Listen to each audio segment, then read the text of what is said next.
Maraqlı bir sujetimiz var. Elə günün müzakirə mövzusuna səbəb olan sujetimizdir bu. Məktəblilərin yükü, şagirdlər hansı problemlərlə üz-üzə qalırlar?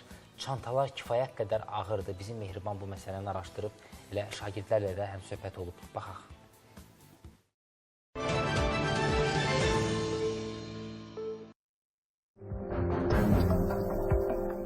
Yəni 7-ci sinif üçün çanta həqiqətən çox ağırdır. Uşağın çəkisi neçədirsə, çanta yükü onda biri qədər olmalıdır. Bu, məktəblərin hər gün daşıdığı yük təkcə dərs kitabları ilə ölçülmür.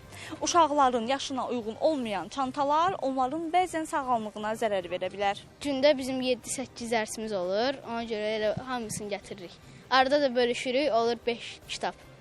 Ağır olur. Məktəb gedəndə 5-6 dənə kitab aparıram, belimizə çox ağrı verir, çiyinlərim ağrıyır. Çox ağırlıq çəkirəm. Evə gedəndən sonra düzdür, mən belimdə çətinlik çəkirəm. Belimin sümükləri belə ağrıyır mənim. Çantan ağırdır? Bəli, çox ağırdır. Baxa bilərəm? Əlbəttə. Daşımaqda çətinlik çəkirsən? Bəli, əlbəttə çünki hələ biz 7-ci sinif şagirdi tam, yəni bizim sümüklərimiz tam oturmayıb. Yəni bu bizə çətinliyi əlbəttə ki verə bilər də.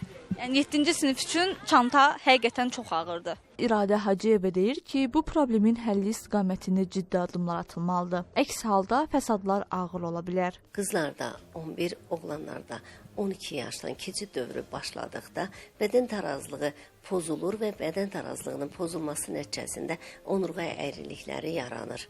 Şəkərli diabet və təzyiq, ürək xəstəliklərindən sonra, onkologiyadan sonra növbəti statistik göstərici onurğa xəstəliklərinə düşür. Valideynlər uşaqların ağır çanta daşımasına icazə verməməlidirlər. Bəzən fəsadları indi yox, gələcəkdə özünü biruzə verir. Uşaqlar 21-22 yaşına çatır, hələ onda anadan gəlmə qüsur olduğunu valideyn bilmir. Ümumiyyətlə, anadan gəlmə qüsurlu fəqərə olub-olmadığını elə 1 yaşında dəqiqləşdirmək lazımdır ki, o paza bənzər fəqərə, 2 qabırğanın olmaması, 2 qabırğanın bitişik olması, bunlar ağır fəsadlı onurğa əyriliyi yaratmasın. Ağır çantalar fiziki yüklə yanaşı, psixoloji yorğunluğu da artırır. Uşaqlar dərsə marağını itirir, davranış pozuntuları, gərginlik, hətta aqressiv hallar müşahidə olunur. Yükü ağır olan uşaq dərsə qarşı da marağı aşağı olmuş olur. Çünki istirahətdən uzaq qalmaq və ya səhər tezdən oyanmaq,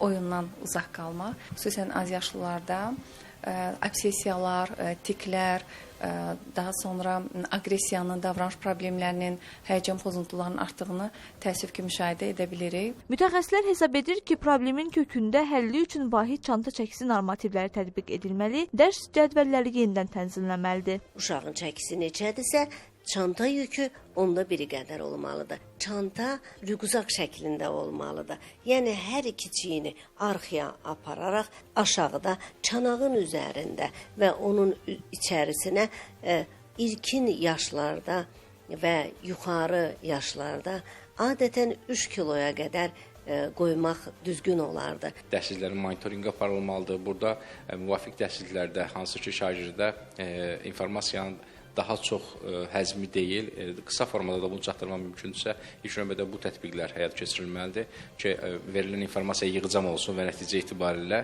artıq həmin vəsaitin həcmi də keçirilmiş olar ki, bu da ümumi çəkinin azalmasını gətirib çıxarar. Çantaların çəkisi azalsın deyə deyil, uşaqların sağlamlığı qorunsun deyə tədbirlər görülməlidir. Əks halda bu yük təkcə dərsliklərlə deyil, gələcək nəsillərin sağlamlığını əyməyə davam edəcək.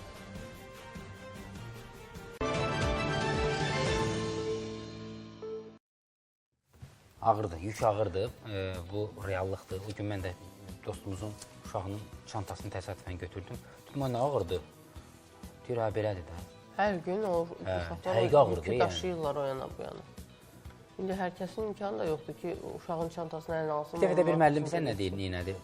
Şagirdin çantasından şeylər çıxartdı, məsələn, su qabı, yemək qabı ağır-ağır deyir, çəkiyə bir təsir edən bunlar valideynlər. Onlar da təsir edir. Ondan əlavə həm də bəzən heç yoxlamırlar. Məsələn, gündəlikdə hansı dərslər var? O vaxt biz sumka yığışdırmaqda yedik də, gündəliyə baxırdın hansı dərs. İndi hamısını yığıb qoyurlar. Hə, ona görə belə 5-7 kitab qoyurlar, dəftər qoyurlar. Dərsdən əlavə vəsaitlər də var. Yəni, heç olmasa o vəsaitlər məktəbdə qalsa, heç olmasa.